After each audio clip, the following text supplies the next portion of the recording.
Hello, Gastonians. What's up? Yeah, my name is Shad Pat. You might know me.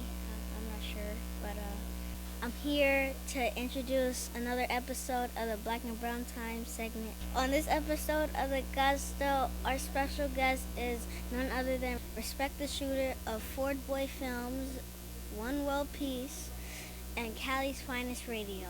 Thanks for watching and enjoy the show.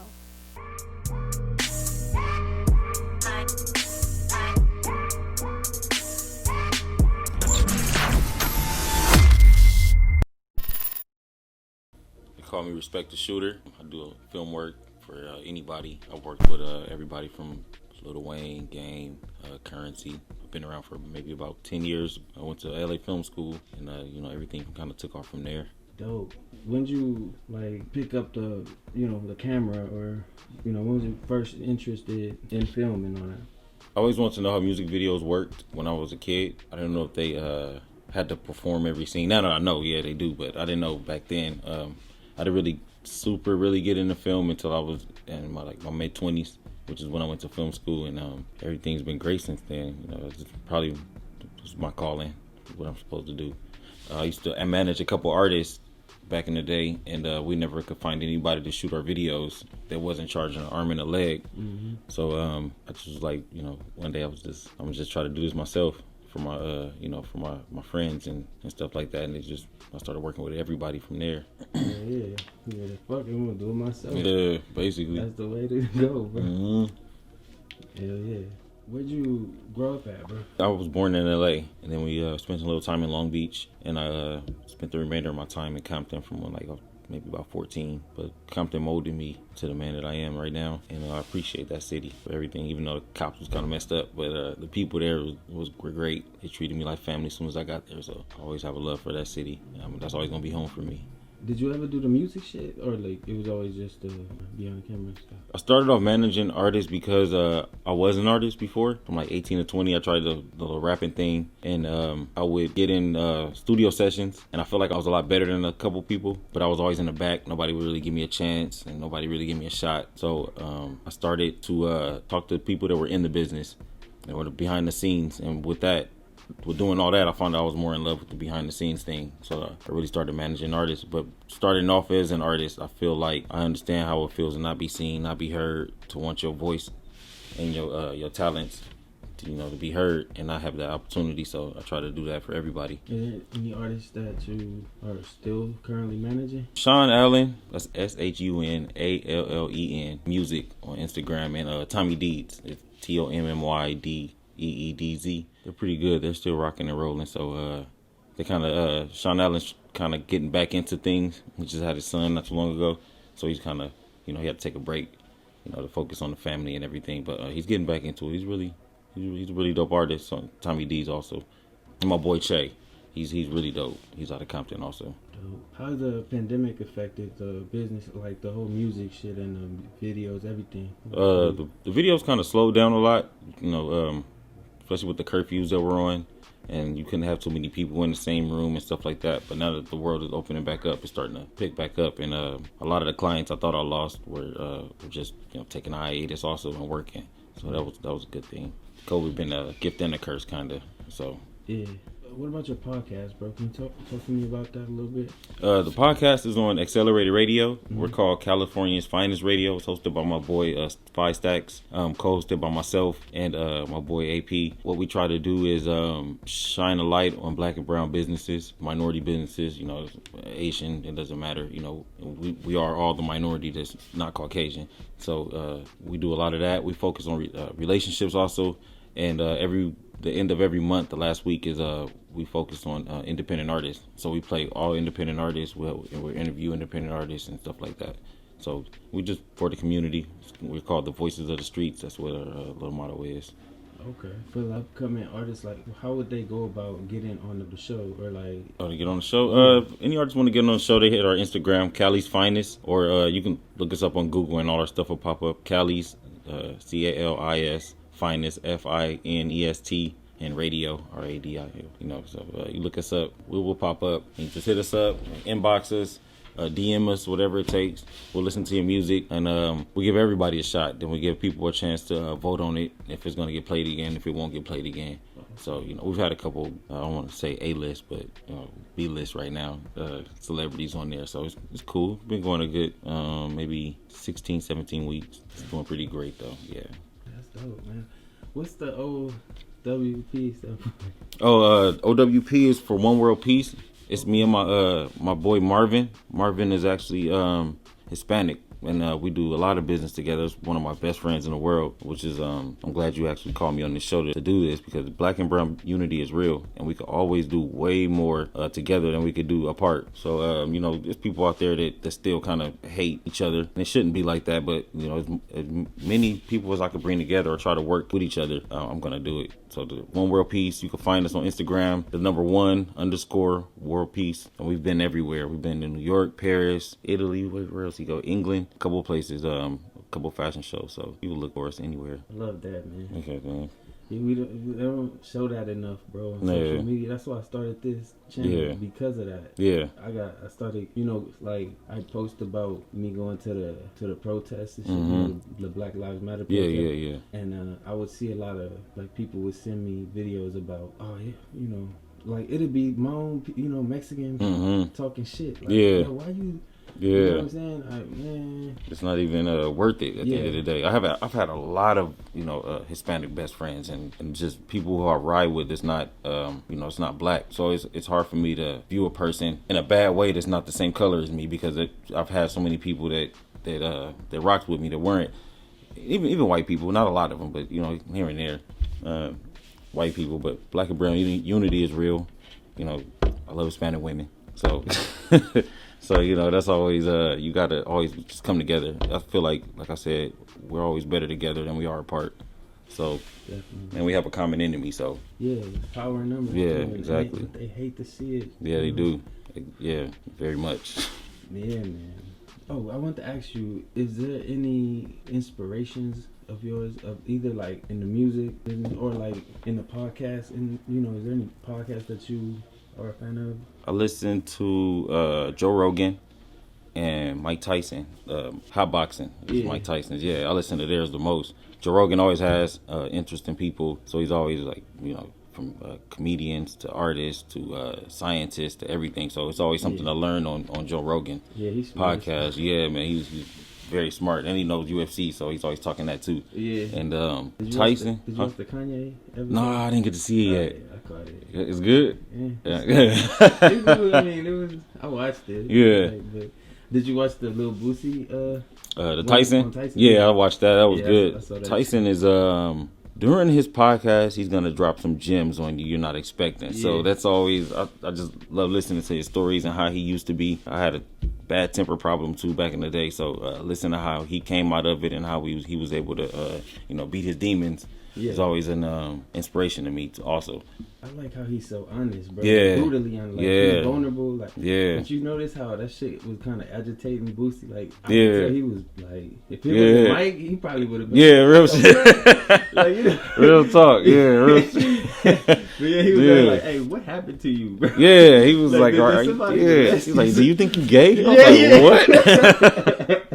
Oh yeah. I was like, damn, Mike. Real talk. Yeah. I love that podcast, bro. Like, I really I'm I fuck a fan with of Tyson. the Joe Budden podcast. Yeah, so that's definitely man. As far as other inspirations go, my father, of course, and Kobe and Jay-Z. Okay. That's probably my three. I don't really like to say heroes, but the people I look up to the most. Jay-Z as far as business, Kobe as far as his hard work, and my dad. He's just I don't know another man like him. So that was my first hero, I guess you could say. You got some good heroes, bro. No, I'm trying, man. Yeah. Do you have little ones? Yeah, I got a son and a daughter. It's a long story, but they both 14.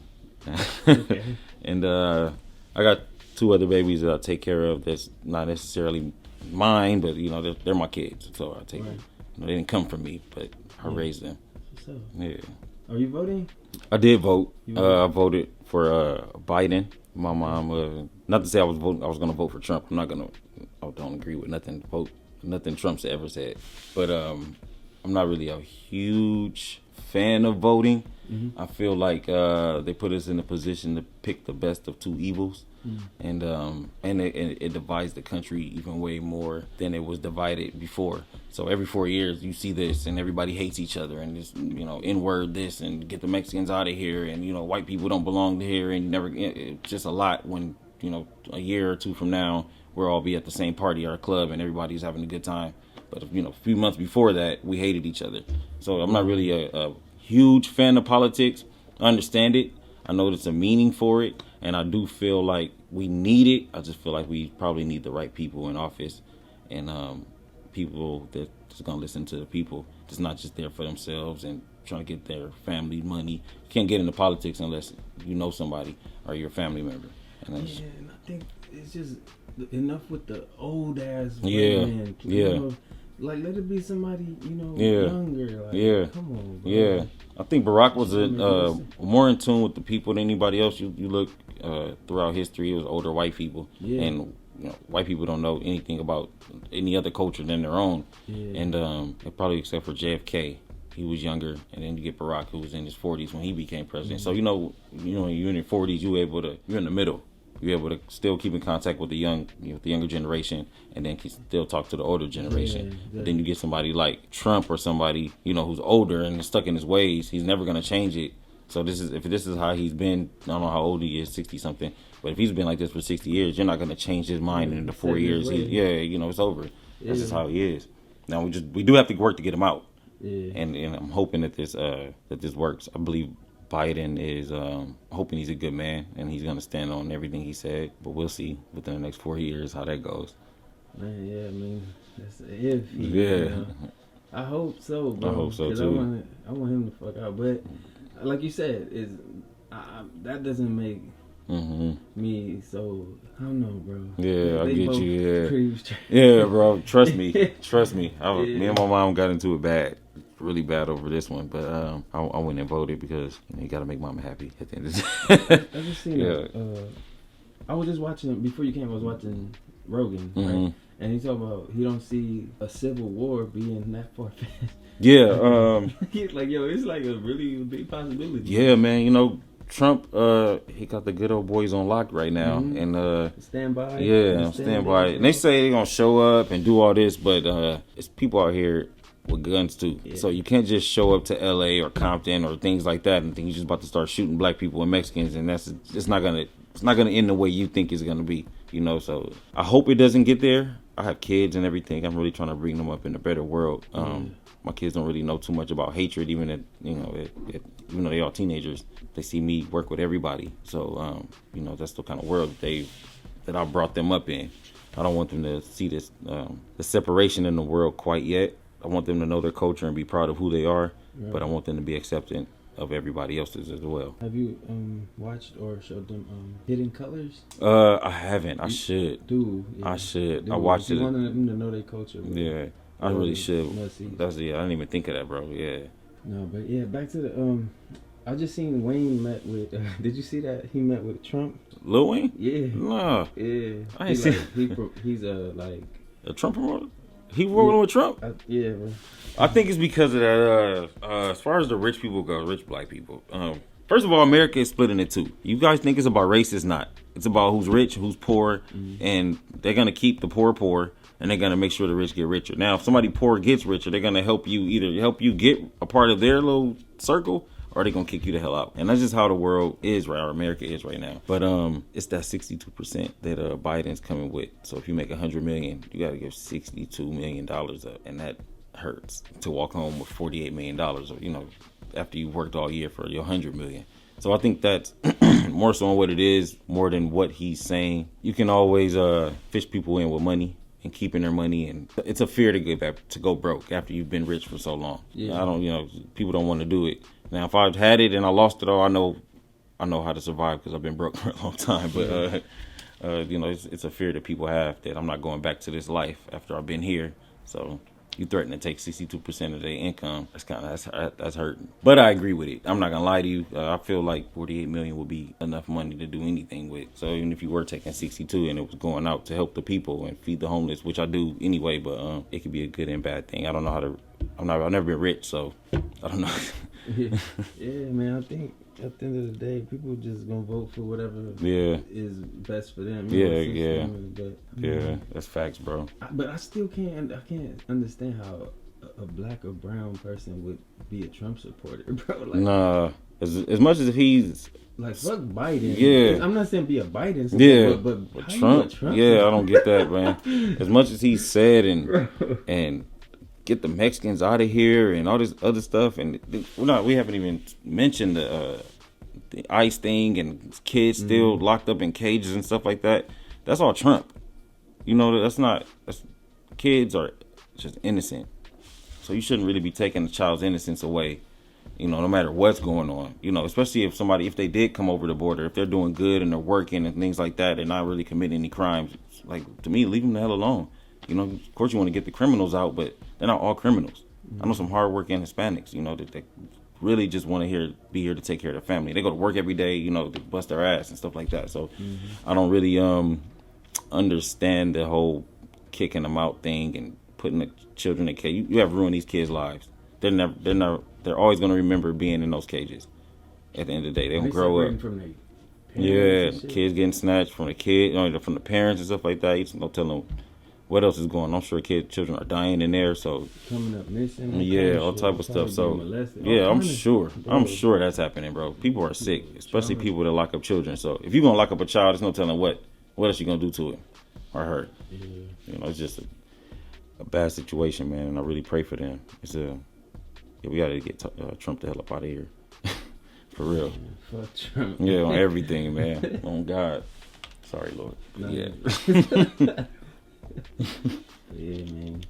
So I know you gotta get to your radio station, but any last words, bro? Anything you want to leave the youth with? Any words of advice?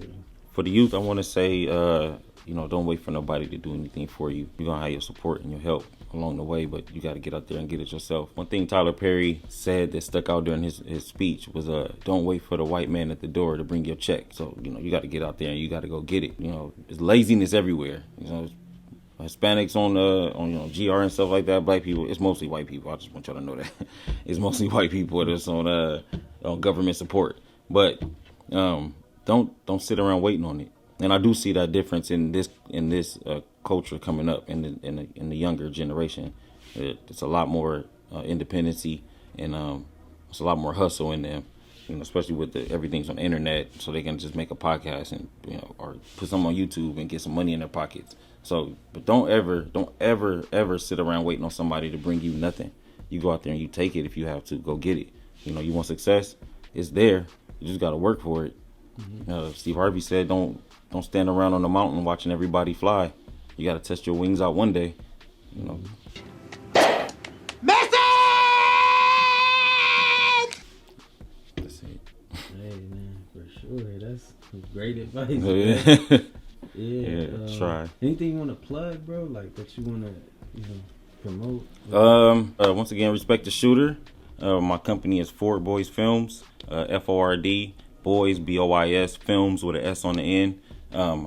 Radio station Cali's Finest Radio. You can catch us every Thursday at 8:00 on Accelerated Radio, iHeartRadio. We got a Twitch, same thing, Cali's Finest Radio. Look us up. It's very entertaining. And you'll be seeing me around. I'm just keep shooting these videos and taking these pictures. Yeah, hope you guys enjoyed the video. Thanks for watching. And don't forget to get your Gusto merch right here. And peace. We out.